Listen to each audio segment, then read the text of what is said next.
Hola, como esta? It's me, Ma'am Kay Blagera. For the vlog na naman ang persona and for today's istorya. Nakapalit gyud ko og bali 20 nga talong kay Renz. Unya, bisag na ami talong diri sa amo ang garden. Unya, i-flex nato atong mga alugbati, mga 2 weeks na siya. So nakagulay na mi og bali ikatulong nga bisis dihang dapita. Unya, murag gusto naman gyud nako pulihan ni ato ang kamuti tops ug tinangkong diri so anak ko mangalot kaya kog unod ani no ug naa ba gyud ko makalot. So nag-experiment si Ma'am Kay Blagera, iya gyud taong gisuta, gitan-aw, gikalot ang mga puno-punuan diha ang dapita sa atong kamuti ug tinangkong. Of course ang atong kamuti tops man gyud mangunod no. So kabalo si Ma'am Kay Blagera ana, di ba? So mo ni siya ang una nato nga nakalot. So wala ko'y gunitan lain ana, wa ko'y guna, ako lang nang gibira. So natabunan lang na siya og gamay nga yuta. Bali naa dinay mga sako diha sa una nga gibutang nga yuta kay gitamnan og talong originally. Unya, lipay kaayo si Ma'am Kay Blagera og si Kalika. Diba?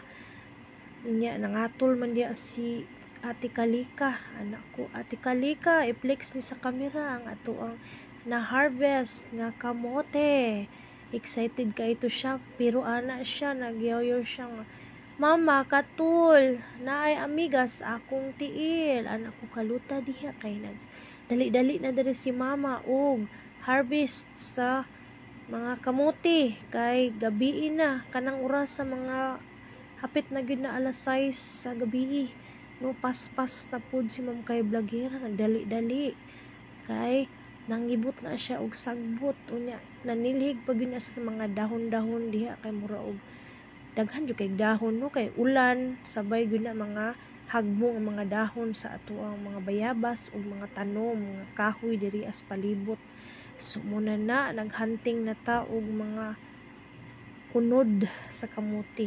Flex na to ang ato ang gisilhigan nga na siya mga sagbot ha. Wala na may nag-spray o para sa sagbot kay aron mamatay pug apil amo ang tanom sulisod pod no.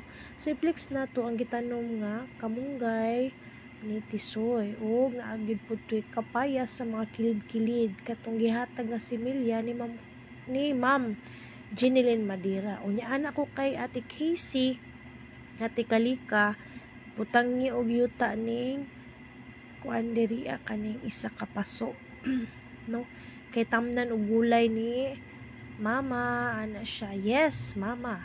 Unya nanggibot gyud ta og sagbot diri ang dapita. Unya pag suta nato sus naapa jud ay ikaduha.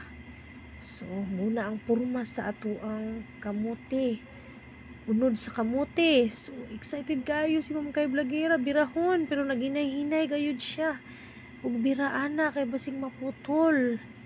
Unya nice ka itong buo gid nato siya nga mabira no. So gitawag na ko si Jumjum kay nanilhig po siya dito dapita, lapad-lapad man po na ang paraangan diha.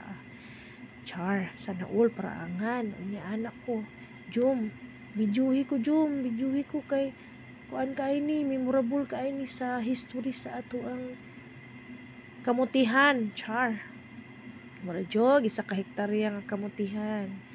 So kuan na diha no, mga square meters na diha nagtapok na atong kamuti ug tinangkong. Panggulay lang gyud tawo ni Ma'am Kay Blagera ug sa iyang pamilya. So i-flex nato duha na siya katag-as nga kamuti, unod ang atong nakuha.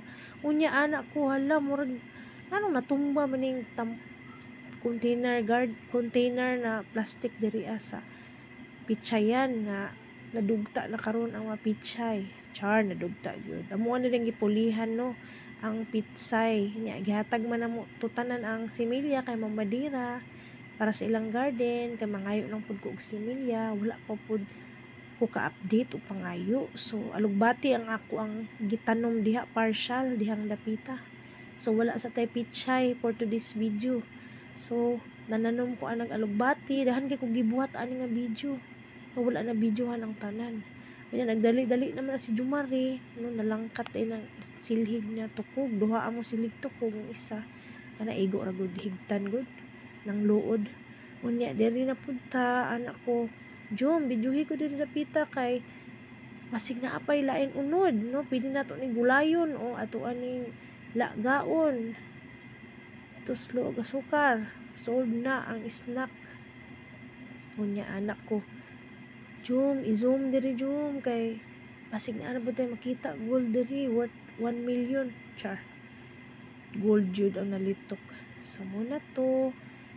Excited kaayo unya. Naay plano gyud pulihan ni Ma'am Kay Blagira mga tanom diri kay sa inyong matan-aw sa video. Giatake na ni siya og mga kuan diri mga diliingon nato. Char. Diliingon nato jud. Mga sa tawag anak. Basta, muna to. Unya, si Ate Kalika, sabay dula, gyud na siya, no? Nahugaw siya sa video, kay niadto siya sa gripo, sa ulan, nagugas-hugas. Gisugo po na ako siyang butangan og yuta tong kaang nga plastic, aron tamnan og alugbati. So, muna na, medyo nahugawan gyud si Ate Kalika, pero okay na na, gipunasan na gyapon na ni Ma'am Kay Blagira, of course. Wala na to gibidyohan ng pagpunas kay bawal na diri kay Meta. So muna dagko na siya sa personal atong mga kamuti. Unya diha nahagbong ako ang cellphone kay naglapok-lapok mo ni akong kamot. Unya ulan biya gabi so basa gyud ang garden. So mo na taas na kay ni nga video, no, murag nagapas gyud sa ginhawa si Kay Blagira. 7 minutes kapi ni nga video. So ato gyud ning humanon og edit unya i-flex na to sa camera, no, ako sa kadagko ni atong na-harvest. Sus, dakong kalipay gayod ni Ma'am Kay Blagira, excited kay siya. Ana siya i-vlog jud nako ni, kauban si Kalika ug si Jumari. Kaya lang naghukas mo si Jumari dihang napita, bawal na to i-flex sa camera kay nudity na pod. Bawal kay Facebook o Meta. So, muna itong kamuti, niya natin alugbati. Giloto na lang ako ng alugbati, imbis dadun ako sa eskwelahan. Muna itong ginuan, partial lang. Nako na video, kay slide na akong kamot. Unya, fast forward, ta daring napita, gisagulan ako og hotdog, kay wala ko ilain subak. Gahi man itong mga karne o mga manok na asarep, ug uban pa. So, kailangan pa humulan, gigutom na si Ma'am Kay Blagira. So, hotdog ang yang gisagol, atong yang gipang harvest ganina nga. Gipalit niya nga talong, unya alugbati, unya mga lamas, unya gisagulag hotdog. Solve na ang pani hapon. Mga unta, daghang salamat.